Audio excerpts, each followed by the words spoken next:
Olá, bem-vindos a mais um episódio do Porto de Ideias. Aqui quem fala é o Everton, sou funcionário do Banco do Brasil, líder da equipe de gamificação e tô aqui com dois especialistas na área de gamificação. Ricardo, da Funnyfire, um parceiraço nosso dentro do Banco do Brasil, um fornecedor de soluções, e o Denner, que é da Capyba Software. Eu queria que vocês dois se apresentassem, porque eu sei que a Capyba tem projetos maravilhosos aqui no Porto Digital, aqui em Recife, e o Ricardo tem todos os projetos assim no Brasil, no mundo. Eu queria que vocês dois se apresentassem rapidamente. Quem gostaria? Ricardo? É um prazer, uma honra estar aqui com vocês, aqui no Porto de Ideias, em Recife, no Porto Digital, minha primeira vez aqui, muito bom, já sinto no ar aqui a inovação acontecendo. E eu sou o CTO e o fundador da Funnyfire. A Funnyfire é uma empresa especializada em gamificação, pioneira nesse mercado, a gente já está nesse mercado já tem 14 anos. Atendemos empresas realmente em vários países, atendendo aí Coca-Cola, Pepsi, Adidas, HP e outras empresas que a gente nem pode citar o nome por questões contratuais. E dentro do Brasil também a gente atende vários clientes de peso, entre eles, né, o Banco do Brasil, né, um cliente super especial que a gente aprende muito com eles, tem instalado internamente a cultura da gamificação.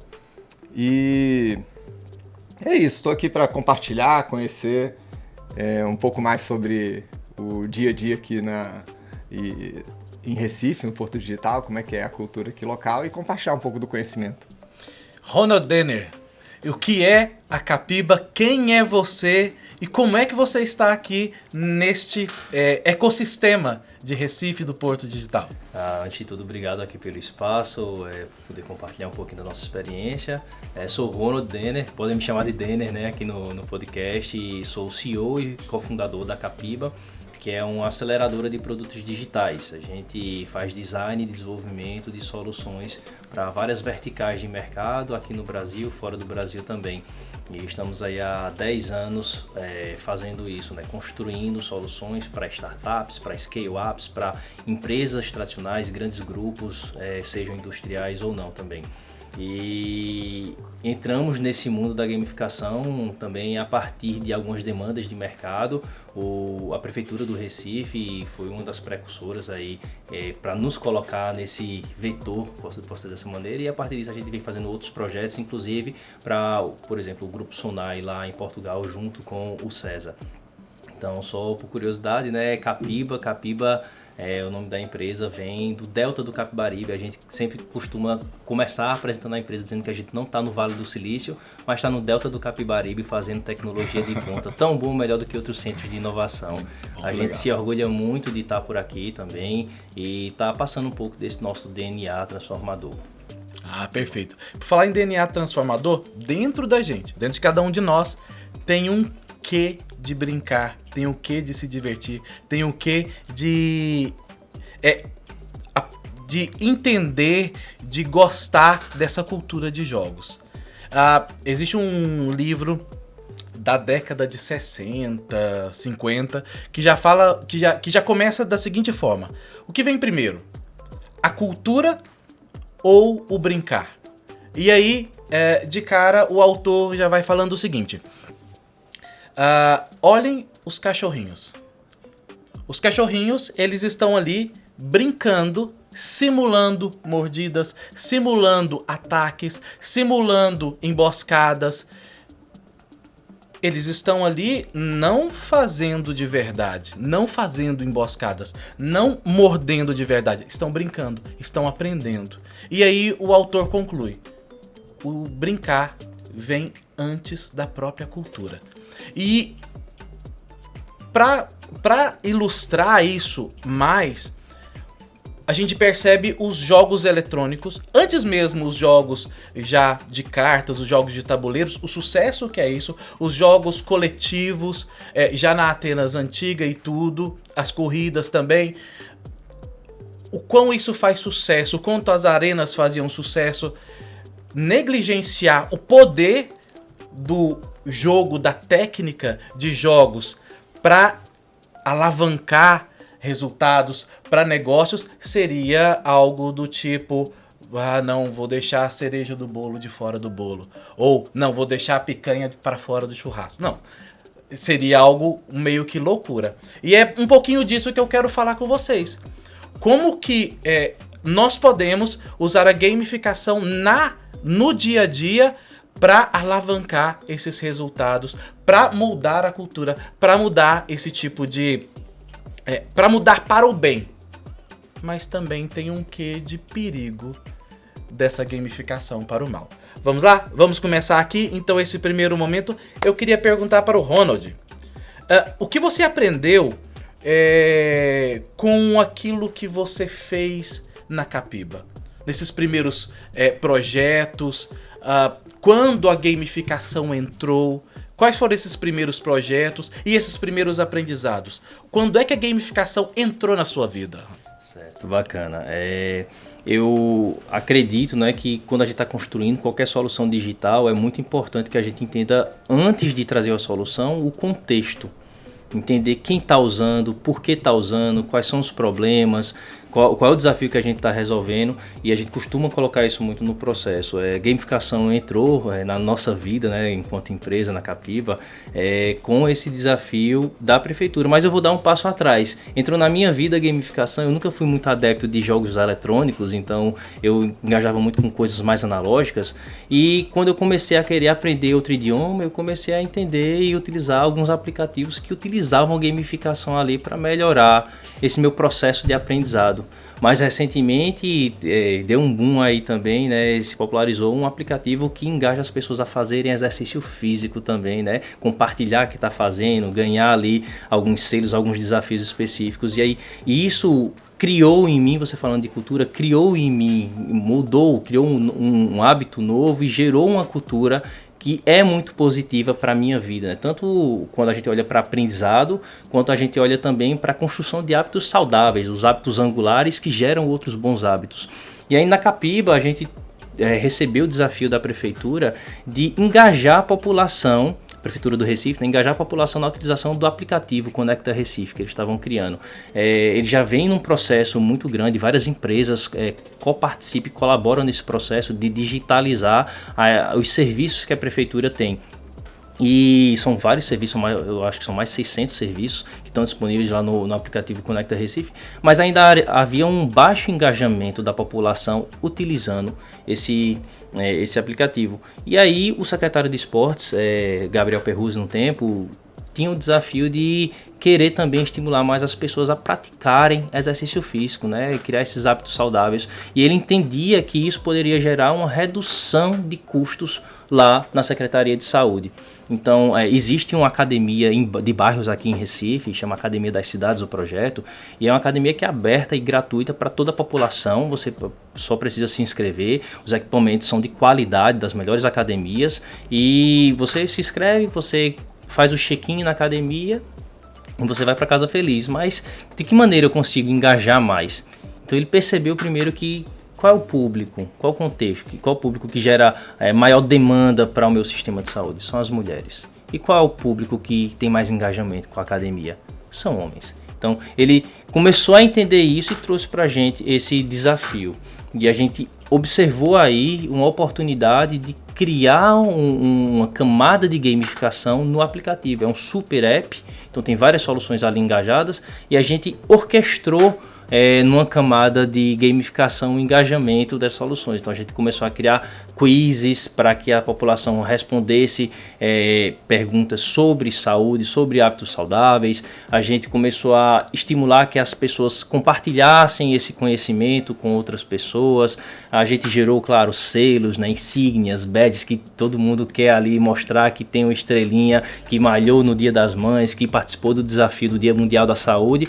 E a partir disso a gente também começou a orientar a mudança de escopo nas academias. Então mais aulas coletivas, que o público feminino engaja mais em aulas coletivas. Durante esses anos, desde do lançamento da camada de gamificação até hoje, a gente enxergou essa mudança do perfil das pessoas que utilizam as academias da cidade, e hoje a gente está conseguindo reduzir também esses custos de saúde que as mulheres geram de uma maneira maior. Ah, que bacana, que bacana, que bacana. Ricardo, a gente já começou a falar de algumas até técnicas de gamificação, de algumas de algumas formas de aplicar a gamificação. E a gente sabe que gamificação não é uma técnica só, não é só simplesmente colocar pontos ali. Quando você percebeu que a gamificação poderia ser além de simplesmente colocar um ponto, um ranking, mas mudar a cultura, assim como o Denner falou, que gamificação de fato muda a cultura, transforma hábitos. Quando é que você percebeu isso? Olha, Everton, isso eu acabei percebendo num momento, há muitos anos atrás, quando eu tinha uma fábrica de software, a gente estava buscando uma forma de engajar os nossos funcionários. E aí, de forma empírica, a gente testando uma série de soluções, fazendo um monte de brainstorm do que funcionaria, o que não funcionaria. Será que a gente transforma uma empresa num Google e monta um monte de espaços bacanas para o pessoal jogar, brincar, totó, puff, videogame? Será que isso funciona? Colocava tudo isso lá, motivação ia lá para cima, produtividade lá para baixo, nada disso estava funcionando. O que funciona, então? E aí a gente criou, né, uma camada de engajamento, sem querer. Na verdade, foi um grande experimento, onde a gente estava tentando engajar os funcionários no processo de capacitação. Nesse processo de capacitação, que estava aberto a todo momento, ninguém dava a mínima para o treinamento, não tinha adesão, a gente começou a dar alguns pontos para o pessoal. Quando eles assistiam alguns vídeos, a gente usou uma técnica lá de desbloqueio de conteúdo. Inicialmente os conteúdos estavam todos abertos. A gente resolveu bloquear os conteúdos e deixar só a primeira aula de cada curso aberta, só depois que a pessoa passava pela aula, respondia as perguntas, assistia o treinamento, é que eles desbloqueavam a próxima aula. E a gente começou a ver uma mudança no engajamento desse pessoal, na adesão desses treinamentos. Mas assim, até então, a gente viu que estava funcionando, mas ainda não tinha dado aquela virada de chave. Em um determinado momento, a gente criou alguns rankings para poder ver quem eram os colaboradores que estavam tendo melhor desempenho ali no treinamento. E um belo dia, um dos colaboradores ele foi demitido pelo gerente direto dele e pediu para conversar comigo, que era o dono da empresa, e o que eu imaginei fosse que ele iria, enfim, pedir para eu intervir na demissão dele, pedir para conversar com o gerente para não fazer aquela demissão. Mas o que eu fiquei chocado, Everton, foi que ele não pediu nada disso. Olha, o nome dele é João, era recém-casado, pai de família, dependia daquele emprego, e ele me pediu só para não tirarem ele do ranking. Falou: Ricardo, eu tô entendendo, tô sendo demitido, mas por favor, não me tira do ranking. Fiquei chocado com aquilo. Como assim um ranking, né? Enfim, quando a gente tem um primeiro contato com esse processo de engajamento, é natural a gente achar que as pessoas são motivadas pelas mesmas coisas que nós somos. E como eu não era motivado por um ranking, eu não entendi nada daquilo. Mas foi naquele dia que eu percebi que não era o ranking em si, não era o ponto, não era aquelas técnicas que a gente estava colocando ali. Era o que a pessoa sentia quando interagia com aquilo. Era isso que realmente contava, e é isso que realmente acontece quando você está dentro de uma cultura bem estabelecida, as pessoas se sentem bem, se sentem parte daquele negócio, elas gostam daquilo. Então, é o que a pessoa sente quando ela interage com essa experiência que conta. E o que a pessoa sente é diferente de uma pessoa para outra. Então, o que eu sentia quando eu via um ranking era totalmente diferente do que o João sentia quando ele interagia com o ranking. Para ele, aquele ranking tinha todo um significado especial, né? Ele se sentia relevante dentro daquele ambiente. Ele sentia de uma forma que fazia com que aquele ranking, que para mim não tinha significado nenhum, funcionasse como um verdadeiro motor de engajamento para ele. E ele não queria abrir mão daquele motor de engajamento. Então, foi nesse dia que teve a grande virada de chave e foi quando eu percebi que não era o ponto em si, mas o sentimento que a gente dispara quando a gente cria uma boa experiência, uma boa estratégia de gamificação. É isso que está por trás dessa arte chamada gamificação. Que interessante, que interessante. Eu tô aqui na cabeça, né, milhões de coisas, e tem hora que eu chamo você de Ronald, tem hora que eu chamo você de Denner, minha cabeça tá fervilhando porque é informação demais. E a palavra que foi dita agora é aprendizado. Aprendizado. Acho que o processo de gamificação é realmente um processo de aprendizado, tanto para quem participa da gamificação, aquele que é um jogador, mas também para aquele que faz a gamificação, para aquele que desenha a gamificação. E eu queria falar com você agora, Denner, um pouco disso. Nesse processo de construir as primeiras gamificações, seja eventos, sejam produtos, o que você aprendeu com aquilo que deu certo e também com aquilo que não deu certo? Eu acho que Obrigado, Vitor, pela pergunta. O aprendizado que mais me marca, ele vai na linha justamente que Ricardo estava falando. De entender que as pessoas se motivam por motivos diferentes, engajam por motivos diferentes. E muitas vezes você está construindo um processo de gamificação e criando ali só um ranking, por exemplo, mas isso vai atender um percentual dos usuários. Não é todo mundo que vai engajar porque está num ranking. Tem muita gente que, beleza, isso não faz diferença para mim. E o processo que a gente faz de design, quando a gente vai entender o contexto, a gente começa a perceber mais isso. O que é que motiva cada uma das pessoas? Então, por exemplo, quando a gente estava fazendo esse projeto com a Prefeitura do Recife, a gente estava fazendo entrevistas com pessoas que estavam ali nas academias das cidades. Eu lembro de uma senhora, ela já tinha mais de 60 anos e tudo mais, e para ela o mais importante era mostrar que estava participando de uma entrevista que ia criar alguma coisa para o aplicativo Conecta Recife. Ela nem sabia o que ia ser gerado a partir dali, mas ela já saiu da conversa, da entrevista, eu posso compartilhar isso com minhas amigas?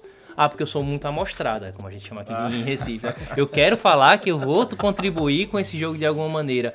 E aquilo tocou na gente, olha, o ranking motiva, mas tem pessoas que se motivam por outra questão. E aí depois foi que a gente começa, como a gente fala no interior, dar nome aos bois, né? Entender que existe um framework por trás disso, que mostra quais são essas perspectivas que podem ser trabalhadas dentro de um projeto de engajamento, de gamificação. Mas eu vou deixar para Ricardo falar, que é o especialista. Não, mas você me deu uma deixa maravilhosa, porque assim, eu conheço o Ricardo já há alguns anos, foi meu professor de gamificação quando eu nem pensava em trabalhar em gamificação. Depois o mundo nos reuniu de novo quando eu entrei pro time de gamificação e depois de um certo tempo comecei a liderar. Mas Ricardo, eu sei que você, quando começou a trabalhar gamificação, bateu em algumas portas no Brasil e fora do Brasil. Foi mostrar esse projeto fora do Brasil para pessoas lá, conheceu alguns expoentes da gamificação, deu com os burros na água em alguns momentos, mas deu muito certo em outros momentos. Tem alguma história gostosa que você poderia contar pra gente dessas suas viagens aí no mundo da gamificação, para até promover, seja a sua plataforma, seja o conhecimento? Alguma história interessante que você poderia contar pra gente? Olha, tem uma interessante, bem no início desse processo de aprendizado, construção da plataforma, que se deu logo depois de perceber o poder disso sendo aplicado dentro da empresa, né? Os resultados que eu obtive, a gente decidiu criar algo mais genérico que a gente pudesse utilizar em outras empresas e poder realmente aplicar esse processo de gamificação em outros ambientes, né?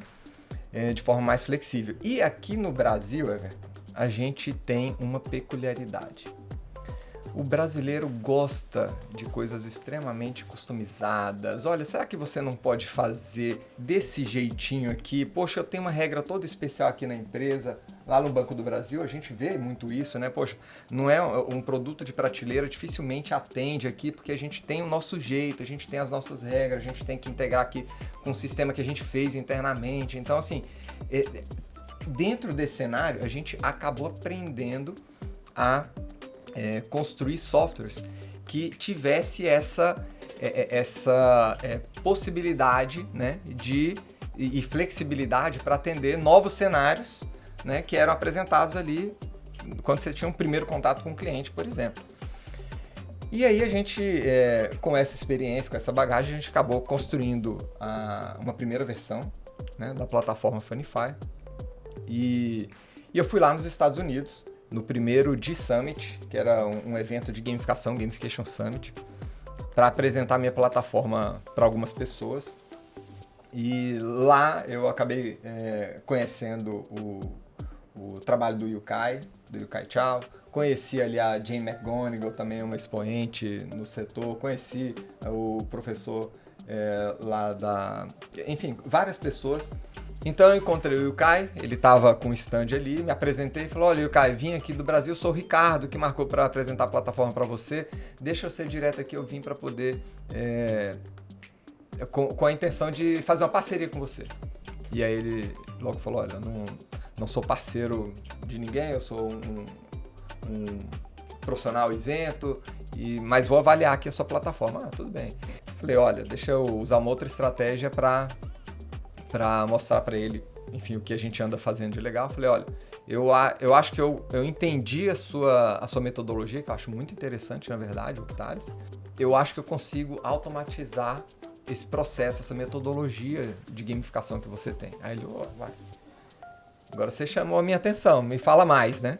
Eu comecei a apresentar para ele a plataforma, aquelas funcionalidades mais básicas, né? De configurar ponto, configurar um ranking, configurar um desafio. E aí eu achando que eu tava abafando, né? Nada daquilo tava chamando a atenção dele. Ele tá com aquela cara de tédio, né? Tá bom. Mais um.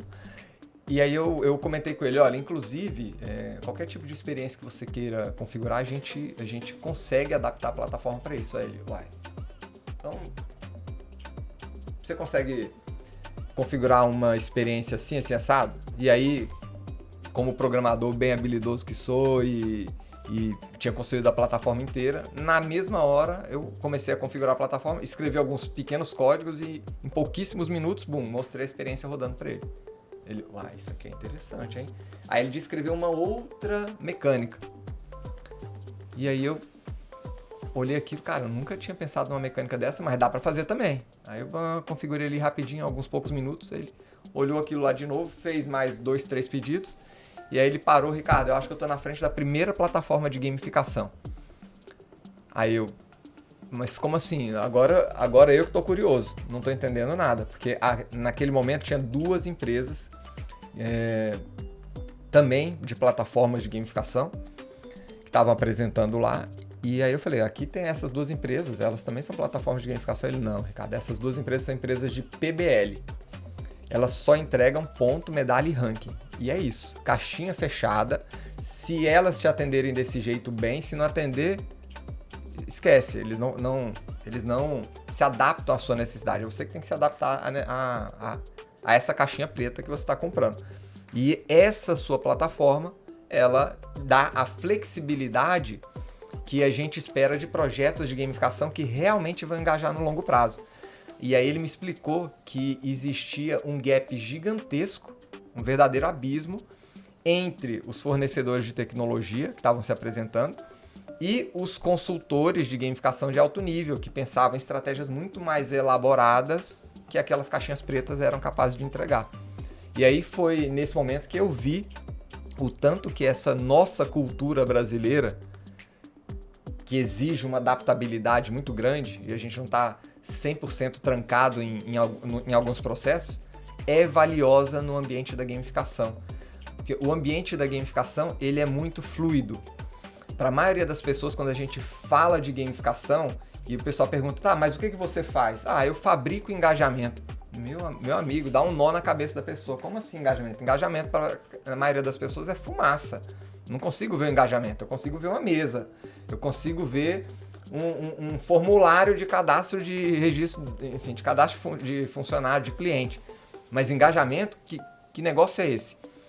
E para você entregar isso, você acaba sendo, muitas vezes, demandado a criar soluções que, na maioria das vezes, está totalmente fora de qualquer caixinha, né? E aí aquilo lá me chamou muita atenção, eu vi que o valor que o brasileiro tem, né? Essa criatividade brasileira traz para essa frente de gamificação. Poxa, que história bacana. Agora, Denner, a história do Ricardo vai me abrir um leque de perguntas aqui. Tá preparado? Vamos embora. Então, vamos lá. Denner, pelo menos 2 perguntas pra ti. Vou mandar a primeira, depois vou mandar a segunda, as 2 pra ti, tá? Que negócio é esse de engajamento? O que é isso que o Ricardo falou que não existe, que sabe o que é uma mesa, sabe o que é um código, uma linha de código, mas engajamento. Para você, o que é engajamento de fato? Engajamento é despertar os sentimentos, como o Ricardo falou, nas pessoas. E sentimentos que façam elas quererem voltar para aquele contexto. Então, engajar verdadeiramente não é simplesmente uma coisa que vai motivar alguém a fazer algo pontualmente, é que vai construir a partir desse gatilho um novo hábito. E aí isso vira uma rotina e gera-se uma cultura. Então, engajar, para mim, vai nesse processo de como você desperta aquele interesse na pessoa de fazer algo.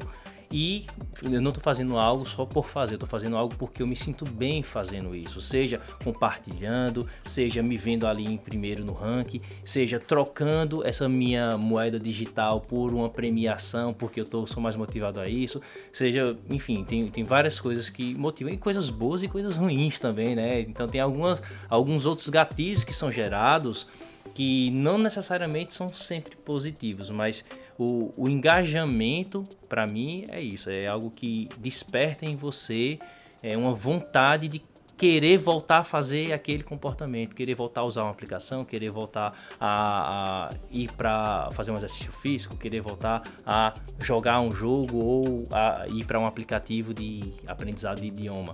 Então você engaja a pessoa dessa maneira. Perfeito. Bom, entendi o que é engajamento. Mas assim, eu já ouvi em palestras, já li em livro que se existe tem que ser medido.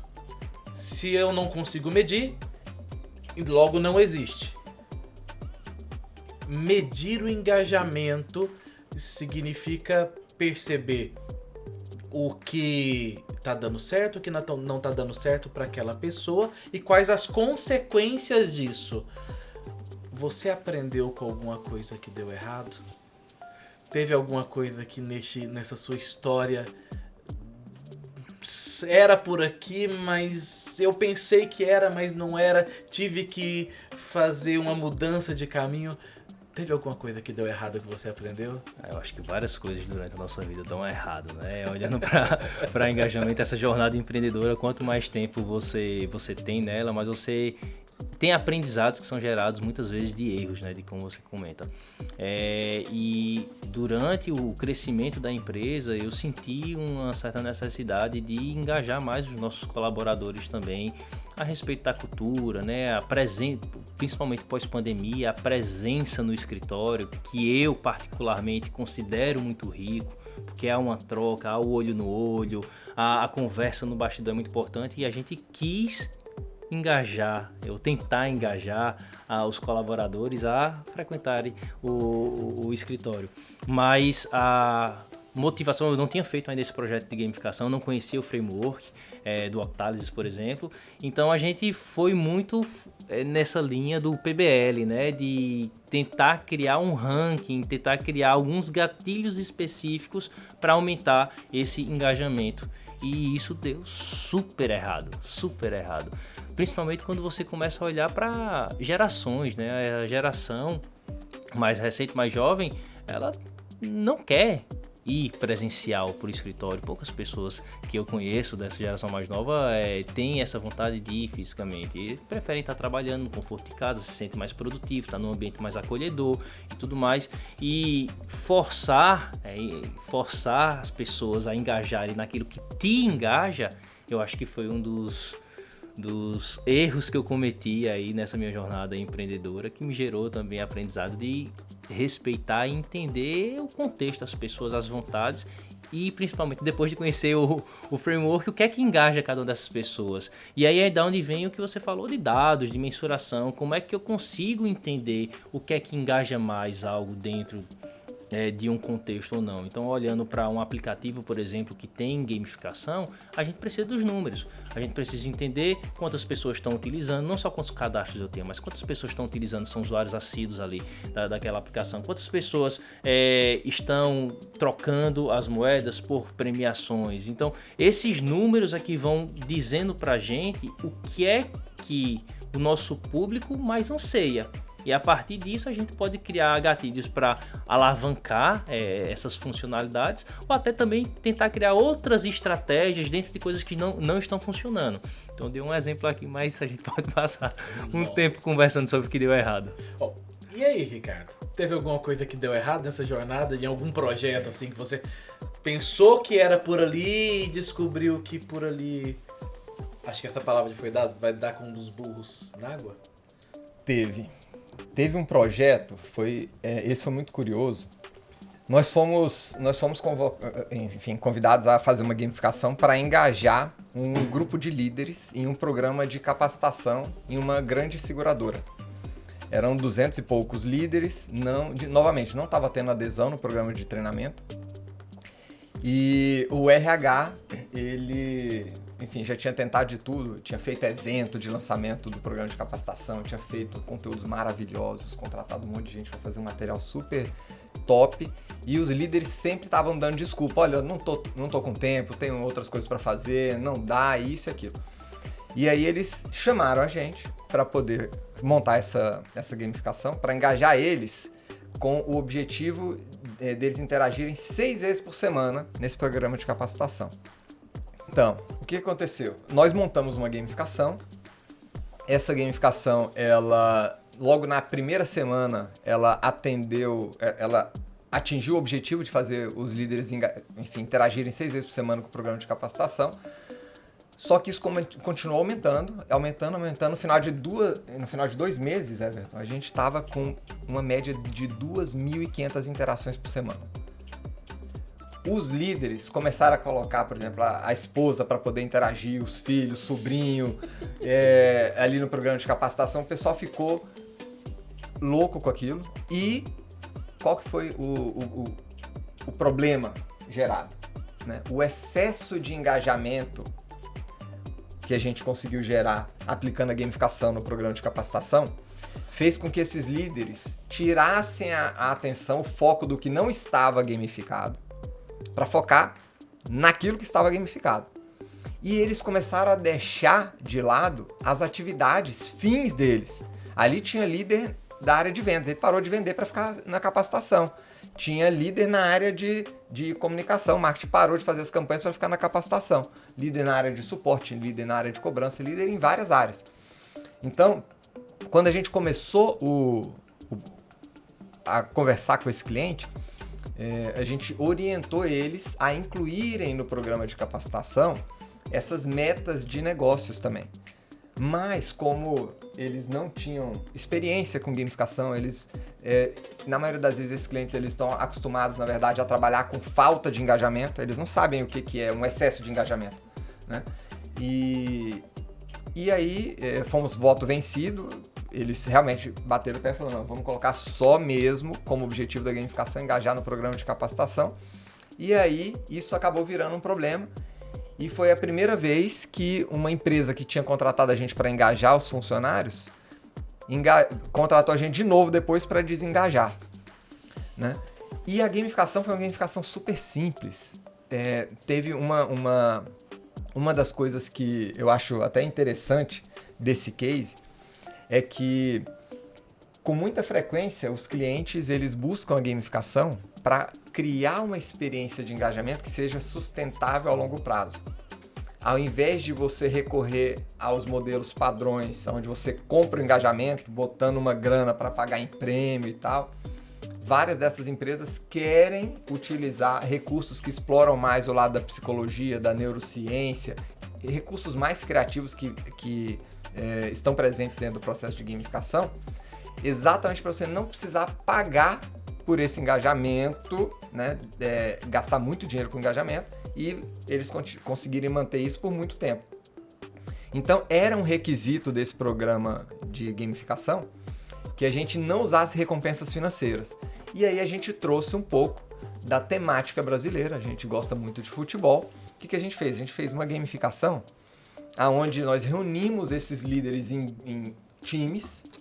Então, nós montamos grupos de líderes e esses grupos eram compostos de líderes de várias áreas e a gente montava como se fossem times e colocava esses times para jogarem um jogo de futebol por semana. E o gol acontecia uma vez por dia. Quem fazia o gol era aquele time que tinha mais interações com o programa de capacitação no dia. Aliás, começou no dia, então a gente fechava meia-noite. Tinha gente que estava ficando até meia-noite naquela guerra para ver quem é que tinha mais interação. E aí depois pediram pra gente colocar o gol ao meio-dia, porque o pessoal tava alucinando. E aí, nessa interação, a gente transformou, olha como o lúdico é importante. Dentro de um sistema tradicional, a gente simplesmente pensaria num feedback do tipo: olha, hoje o Frederico ele acabou de assistir um vídeo. O Ricardo respondeu a pergunta. Fulano tirou uma dúvida de Beltrano. Dentro da gamificação, a gente converteu essas interações em uma espécie de narração de jogo de futebol ao estilo Galvão Bueno. Então, quando uma pessoa interagia com o programa de capacitação, assistia um vídeo, lá na gamificação aparecia mais ou menos assim: olha, o Denner acabou de tomar a bola do Ricardo. E aí alguém do meu time via aquilo: não, olha, o time adversário passou ele, então vamos fazer uma outra interação aqui. Aí alguém fazia uma interação e aparecia lá: o Everton avançou para cima do Denner para pegar a bola. Mas como o time do Denner tá com mais lances, ele não conseguiu tomar. Aí apareceu o Ricardo de novo no jogo. Agora o Ricardo tomou a bola do Denner e tal, chutou e é gol.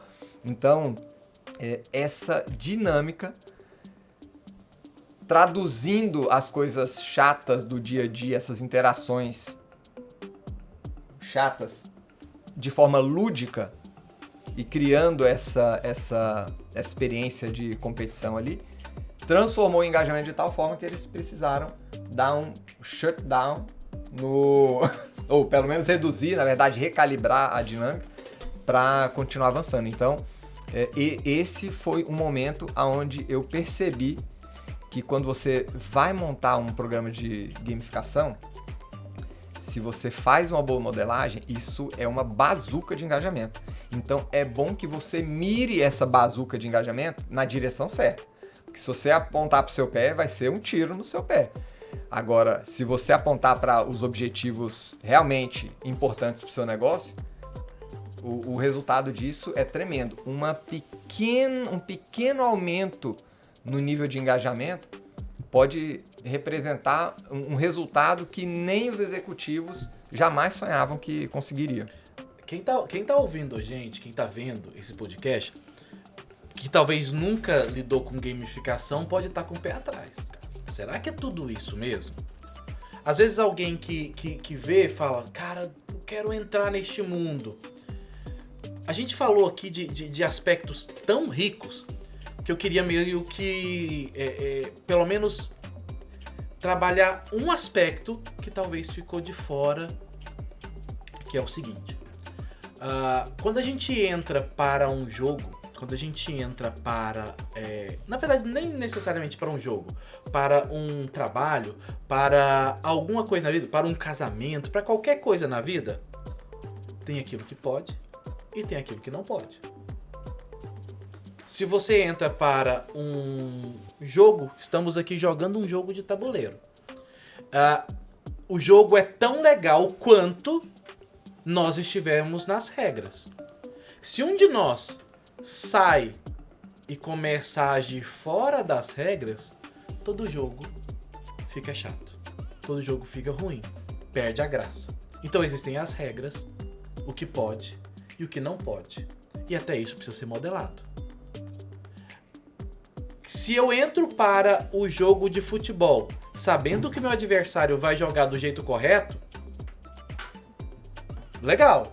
Agora, se eu entro pro jogo de futebol sabendo que o juiz está comprado, poxa, que graça tem esse jogo de futebol? E assim como futebol pode ser vôlei, pode ser qualquer coisa. Então a gente tem os limites éticos. Os limites éticos do jogo, os limites éticos do jogador. E aqui, gente, talvez essa linguagem, para quem não trabalha com gamificação, pode soar estranho, mas quando eu falo jogador, eu tô falando da pessoa jogadora. Eu tô falando daquele meu usuário do sistema gamificado, tá certo? Então, quando você estiver me ouvindo falar jogador, imagine uma pessoa, um usuário, uma pessoa jogadora dentro do meu sistema gamificado. Qual que é a importância da ética dentro da gamificação? Denner, você podia falar um pouquinho sobre isso? Com certeza, Everton. Isso vai ditar se a gamificação vai funcionar ou não, no final das contas, se ele vai chegar no objetivo final ou não. Um exemplo no projeto, em um dos projetos que a gente fez, a gente desenvolve, né, software de certa maneira, e a gente não se atentou para colocar alguns bloqueios dentro das regras de limitação. E o servidor que a gente usava era um servidor em um outro país, e aí existia uma diferença, se eu não me engano, de 3 horas entre o horário que deveria fechar o gatilho e o horário que de fato fechava o gatilho. Então a dinâmica, você, enfim, né, fazia alguns desafios e você conseguia depois trocar as moedas digitais que você conseguia gerar por algumas recompensas. E a gente tinha um limite, um bloqueador, de você só pode cumprir X desafios por dia. Para quê? Para que isso não gerasse muitas moedas digitais e não inflacionasse também, né, ali esse mercado de recompensas. E o que acontecia é que alguém estava muito engajado, acho que esse excesso de engajamento, querendo muito trocar suas recompensas, e percebeu que após meia-noite até 3 horas da manhã, aquele limite de recompensa, de troca de recompensa sumia. E aí a gente começou, a importância das métricas, né? A gente começou a perceber que tinha um comportamento errado. E enquanto a gente estava entendendo o comportamento errado, o número de solicitação de recompensas escalou. Então houve um efeito manada de alguém enxergou essa falha, contou para outra pessoa, que contou para outra pessoa, que contou para outra pessoa. Daqui a pouco tinham pessoas, a gente enxergou isso no log de usuários, que entravam de 11h50 e poucos da noite para começar a fazer esse processo só durante aquela brecha de tempo que estava sem o bloqueio. Então a gente precisa entender que em todo jogo a gente não tem como não tem como antecipar o comportamento das pessoas que vão usar. A gente não conhece, a gente observa o que está acontecendo e a partir da observação, a partir dos dados, a gente entende quem está utilizando e o perfil de comportamento. Mas a gente não tem como antecipar isso. A gente cria uma hipótese, a gente conjectura e a gente desenvolve um sistema de gamificação para atender aquele público. Mas infelizmente hoje sempre vai haver alguma pessoa que vai estar buscando essas brechas. Então eu reforço aqui, corroboro a importância de você criar esses bloqueios para que, enfim, haja, né, um espaço para aumentar esse engajamento usando gamificação, mas que também a gente consiga entender que se houver falha, alguém vai usar essa brecha para tentar, enfim, né, se beneficiar de alguma maneira. E essa questão da ética, ela vai para mim muito da educação, de como é que você educa, e Ricardo falou muito bem de quando você aponta o vetor para para o que realmente importa.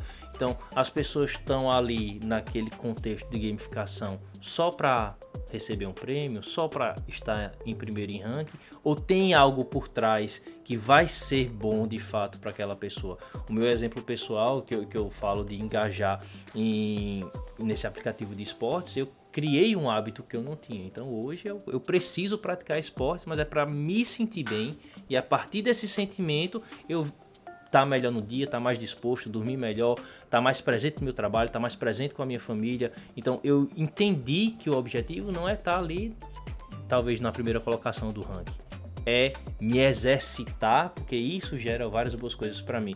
Então isso para mim parte de educação. E aí é um outro desafio, como é que você educa os usuários que estão aí em um contexto de gamificação, do o que é eticamente correto, para que serve esse processo de gamificação. Não tem como antecipar, infelizmente. Não tem como antecipar, mas tem como planejar. Tem como entender muito do negócio, que é o exercício que vocês fazem, porque eu não vou chamar vocês de programadores gamificadores, mas de designers gamificadores. Ou o que é ser um gamificador? Talvez essa pergunta eu deveria ter feito lá no início. Mas o que é ser um gamificador para este futuro da gamificação? O que vocês vislumbram?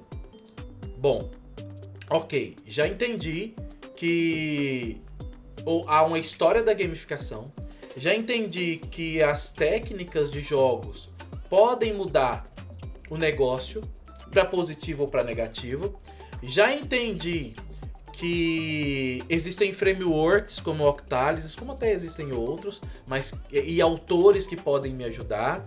Já entendi tudo isso, já entendi até que eu não devo chegar e já ir programando a técnica sem antes de pensar.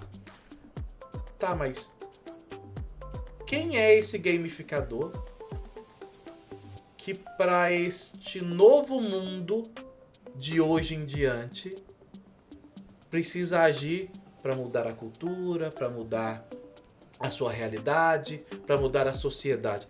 Mas como assim, Everton? O que você quer dizer com mudar a sociedade?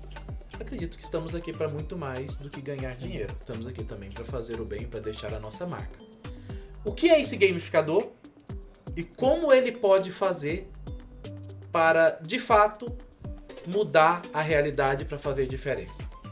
Então, fica aberto. Eu queria aproveitar e conectar um pouco com essa resposta com a pergunta que você fez sobre a ética, porque eu acho que assim, existe uma confusão muito grande que as pessoas ainda têm. Quando a gente fala gamificação, é normal várias pessoas que estão tendo contato com o conceito pela primeira vez achar que a gente está fazendo joguinho, né? E aí, do ponto de vista ético, rapidinho, essa ciência de engajar as pessoas no canal digital, ela evoluiu a tal forma que as pessoas realmente ficam viciadas nas experiências, né? Então, assim, no mundo dos jogos, lá, por exemplo, na Ásia, tem vários... É comum as pessoas entrarem naqueles salões de jogos vestindo fralda geriátrica, para o cara nem ter que ir no banheiro, né? Existem casos de pessoas que morrem, literalmente, porque passam 2, 3, 4 dias jogando sem parar, sem comer, sem dormir. O cara não consegue desplugar e morre, né? Na China, existe um toque de recolher.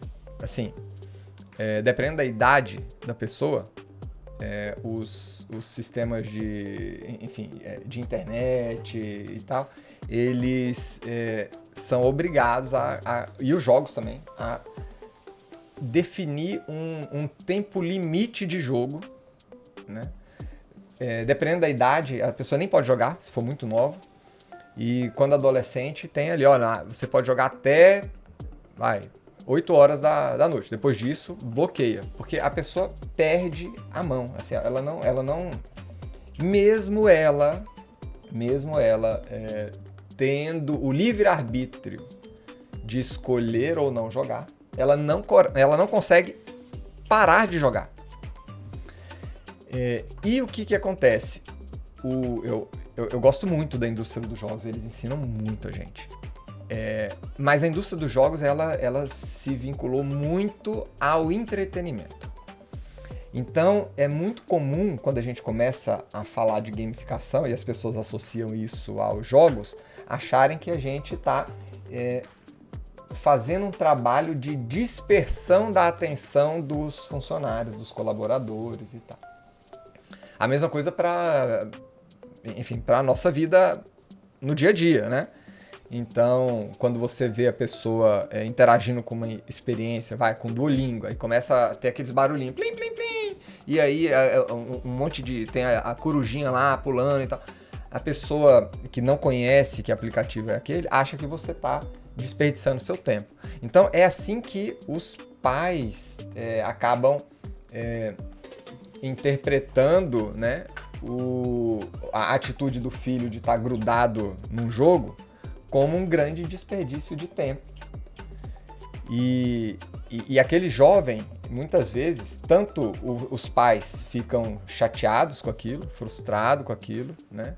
Porque o pai também não sabe como é que faz para tirar o jovem ali daquela experiência extremamente viciante.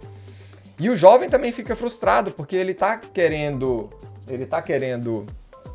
dar mais de si. Ele gostaria, ele realmente gostaria de fazer o que se espera dele, de estar estudando, de estar praticando esporte, de estar se alimentando direito, de estar socializando mais. Mas ele não consegue competir, o jogador não consegue, com o livre-arbítrio dele... Com aquela descarga de adrenalina, de tudo. Ele sozinho conseguir sair fora daquela experiência. Olha, quantas vezes vocês já abriram o celular hoje? Assim, na média, acho que eu vi isso outro dia. Na média, o brasileiro abre o celular 60 vezes por dia. É a média, né? Tem gente que abre muito mais. E na maioria das vezes, quase 100%, é para interagir com WhatsApp, com Instagram e TikTok. Disparado. E a maioria dessas interações não tem nada a ver com uma atividade produtiva da pessoa. Absolutamente nada. É realmente uma dispersão de tempo. A pessoa entra ali para dar uma bisbilhotada de 30 segundos, quando vê já gastou 30 minutos. Se não mais. Então, quando a gente está falando dessa questão da ética, né? É claro que tem uma coisa que a gente é obrigado a fazer do ponto de vista corporativo. Tem a questão legal de você pedir o consentimento da pessoa. Olha, você está entrando nessa campanha, você dá o aceite na campanha. Isso é legislação, obrigatório, tem que ter isso. Toda a interface que a gente faz hoje, até para você não incorrer em nenhum problema jurídico, tem que ter lá o opt-in, né? Só que isso em si, todo mundo faz, mas não é o suficiente, porque é como eu tô falando, mesmo que a pessoa dê o opt-in para um jogo, e aí aquele jogo ele consome toda a sua atenção, porque ele é inteligente. Na verdade, eles mantêm uma equipe de neurocientista, de design de jogos, de economista, de psicólogo e tal, para criar uma experiência para o cara ficar no jogo. Esse é o foco dele, o objetivo deles é esse, né? Mesmo eles pedindo o consentimento, isso é ético? Tem gente que eventualmente vai falar, não, poxa, não é ético, poxa, olha o que esse pessoal tá fazendo com os meus filhos, olha que tá desvirtuando meu filho, mas eu mesmo não tenho condições de competir com isso. Porque é brutal isso, vocês conseguem entender assim, o tanto que é poderoso isso? Olha só, o que é mais fácil, você engajar uma pessoa, pensa no seu time, você engajar uma pessoa no presencial ou online? No presencial, a pessoa olha pra você até por educação. Assim, poxa, a pessoa tá aqui na minha frente conversando, você em questão de respeito, você tá olhando pra pessoa. Se você não estiver olhando, o cara ainda tem condição de fisicamente chegar, te dar um chacoalhão, ô meu amigo, olha aqui, vamos aqui. É muito mais fácil no presencial. Porque lá no online, o cara pode desligar a câmera e tá indo fazer outra coisa, nada a ver, tá totalmente disperso. Então, no presencial é mais fácil.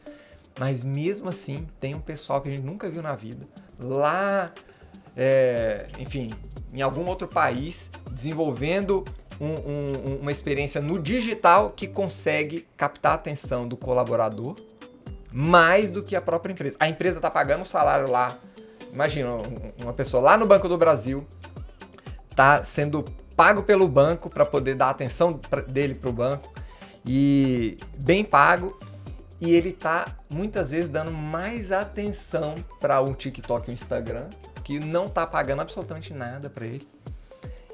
E é impressionante isso. Então, quer dizer, no presencial, você pagando, às vezes você não consegue ter o mesmo nível de engajamento, de atenção que uma pessoa que você nunca viu na vida está conseguindo de você. Então, assim, é ético, não é ético? A gente poderia entrar numa discussão aí. Só que, conectando agora com a pergunta que você fez sobre o papel do gamificador.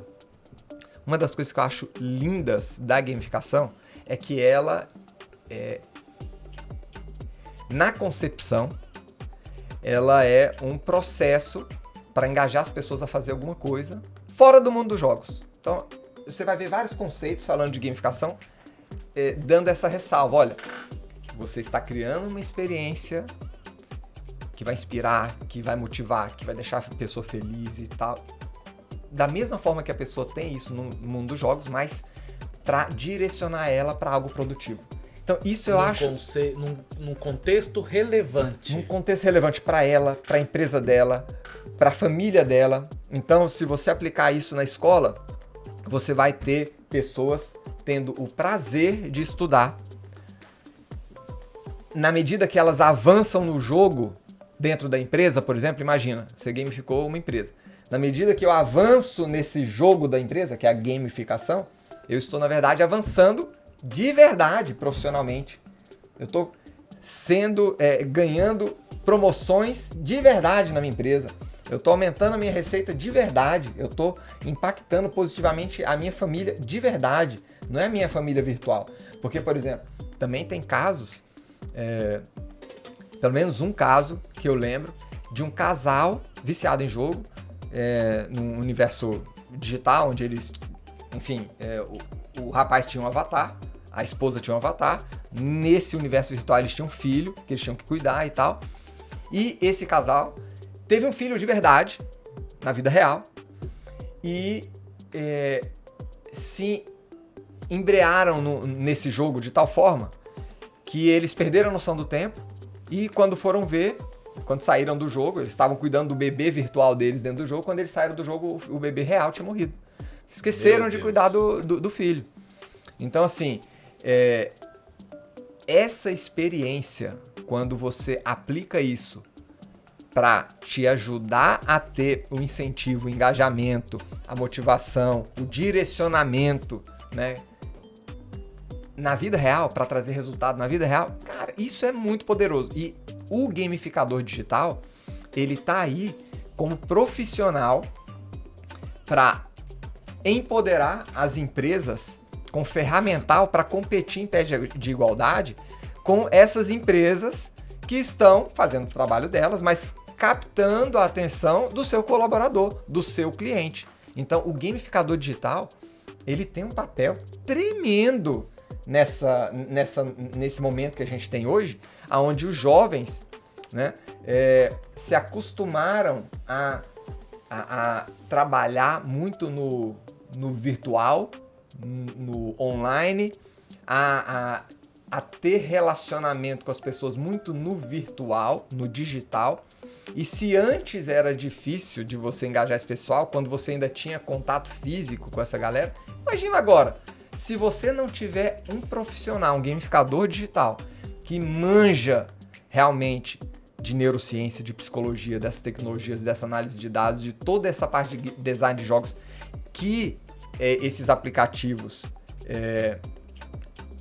enfim, que os seus clientes, os seus funcionários estão usando, se você não tiver alguém que manja desse processo também, para competir em pé de igualdade, você vai estar gastando dinheiro com essa galera e não vai estar extraindo o que há de melhor deles. E isso, na verdade, é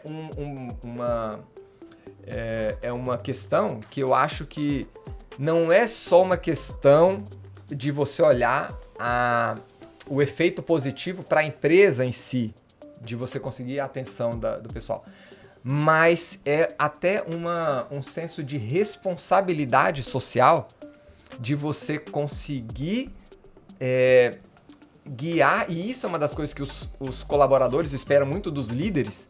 Poxa, eu quero meu líder me guiando na direção da onde eu tenho que seguir. Poxa, eu tô perdido e tal, eu quero entrar em tal empresa, porque eu quero entrar no Banco do Brasil aqui para ter uma direção, para saber para onde que eu tenho que ir, para poder crescer. Então, eu estou contando que aquela empresa tem um plano de carreira, desenhou para mim uma jornada de crescimento, né?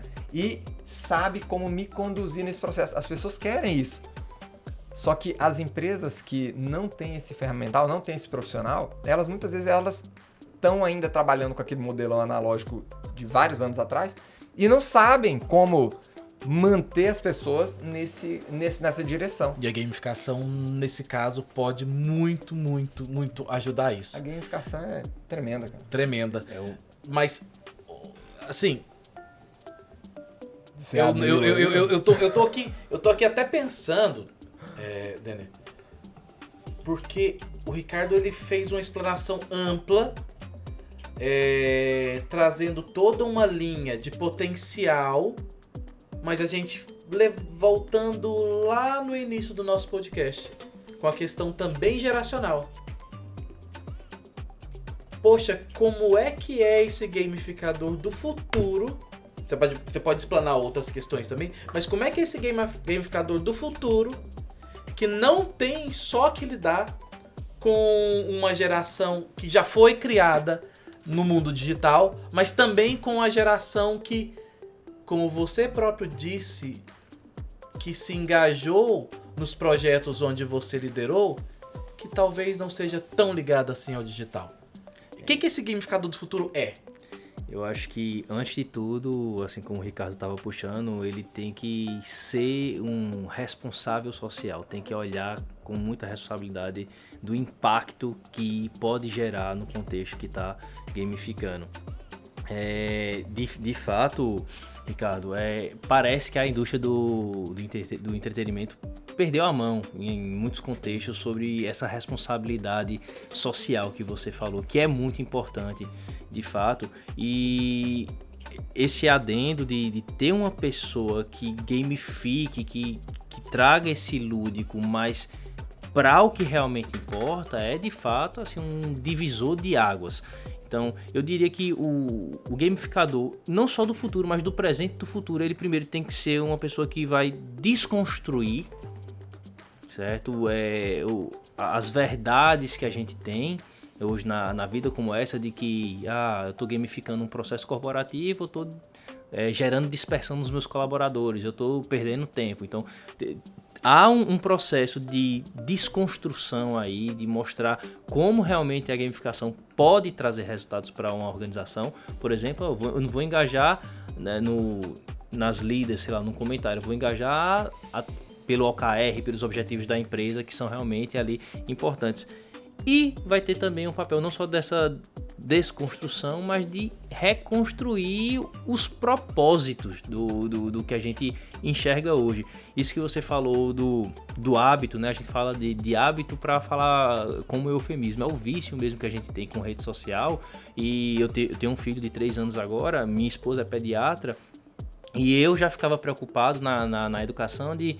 se nem eu que trabalho com tecnologia, conheço o processo de gamificação, consigo me controlar às vezes, o que é isso no cérebro de uma criança que está em formação?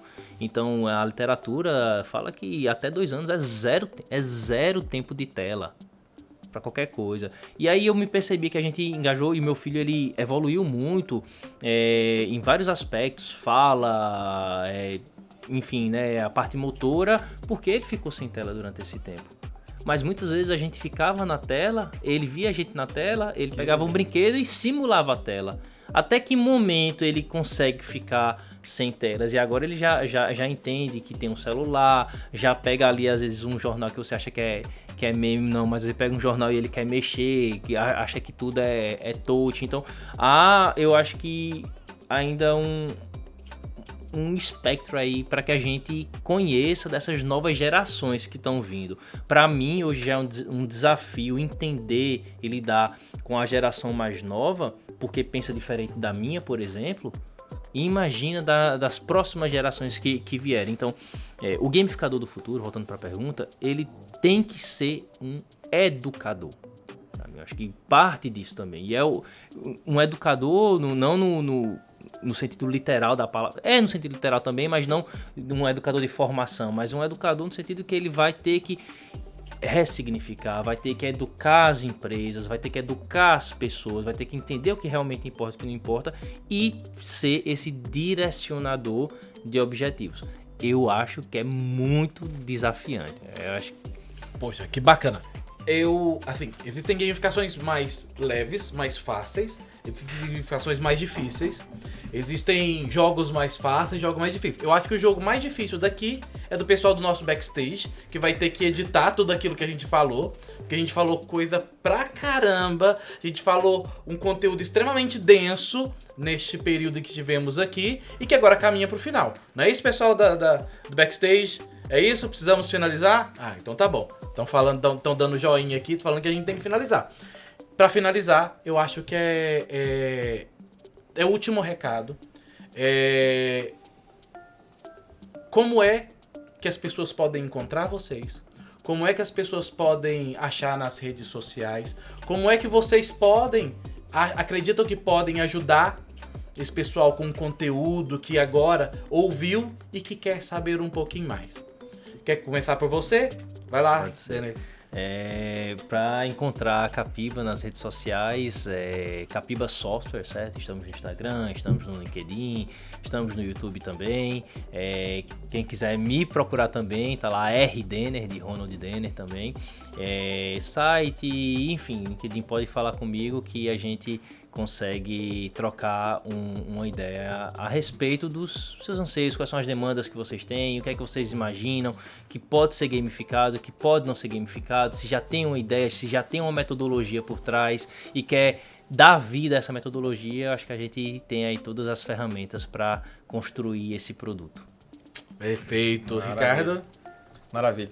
Então, pessoal, quem quiser conhecer um pouco mais sobre gamificação, eu lancei um livro recentemente chamado A Fantástica Fábrica de Engajamento. Quem tiver aí assistindo a parte de vídeo, estou mostrando aqui a capa do vídeo, do livro. E nesse livro ele está dividido em 3 partes, né? A primeira parte eu conto rapidamente uma história de como é que eu descobri o poder dessa coisa chamada gamificação, como é que eu resolvi os problemas que eu tinha dentro da minha fábrica de software usando gamificação. A segunda parte do livro é um compêndio de vários cases reais que a minha equipe desenvolveu, mostrando o problema que a empresa tinha, qual foi a estratégia de gamificação que a gente utilizou e os resultados que eles conseguiram obter com aquela gamificação. Cada case, um aprendizado diferente de quem está trabalhando com gamificação no dia a dia, já há 14 anos, aí, até onde eu sei, fomos a 3ª empresa no mundo nesse segmento. Antes da gente teve só 2. E na última parte do livro tem um processo de gamificação que a gente utiliza dentro da empresa. É um passo a passo, né, que a gente chama de fórmula de engajamento, onde você entende quais são os passos que a gente executa quando a gente está planejando a gamificação, implementando e entrando para o novo ciclo de melhorias e de ajustes na gamificação. É um livro bem rico, né? A Fantástica Fábrica de Engajamento. Você Onde encontra? Pode adquirir o livro lá na Amazon. Tem ali, enfim, já está sendo vendido em vários países aí. Tem a versão em português, tem a versão em inglês, está saindo a versão em turco daqui a pouco. Então você que entende turco pode melhorar pode. lendo o livro. Pode sim. E para me encontrar nas redes sociais, você pode ou procurar a Funnyfire Gamification lá no Instagram. Também o site da empresa funnyfire.com, né? Aqui para o português, Funnifier, Funnifier.com, tá bom, pessoal? E quem quiser me seguir nas redes sociais, lá no Instagram, Ricardo Lopes Costa. Vai me encontrar ali no Instagram, de vez em quando postando algumas coisas legais sobre o assunto. Ah, bacana. Bacana. A gente aqui do Conecta, aqui do Banco do Brasil, agradece muito quem teve a paciência, mas também quem teve a garra, a gana, a motivação de estar com a gente até agora. Convidamos vocês a entrarem nos vários podcasts do Porto de Ideias, a escutar os episódios anteriores, que tem um material muito rico para todos vocês escutarem, assistirem lá. Mais uma vez, agradeço ao Denner da Capiba Software. Olha eu já falando de Capiba. É isso mesmo, Capiba é o que vem do Capibaribe, o Rio das Capivaras. Pois é. Que é cheio de capivara lá na nossa Brasília, né? Nossa, lá da capivara. Não, lá eu moro na frente de um... Enfim, o meu prédio fica localizado do lado de um parque. E haja capivara. E todo dia eu vejo capivara lá. Então, muito obrigado da Capiba Software. Muito obrigado, Ricardo, da Funny Fire. E muito obrigado a você que nos acompanhou até agora. Valeu! Até a próxima! Pessoal. Valeu, pessoal! Produção e edição Conecta BB Recife. Apoio Centro de Inovação César.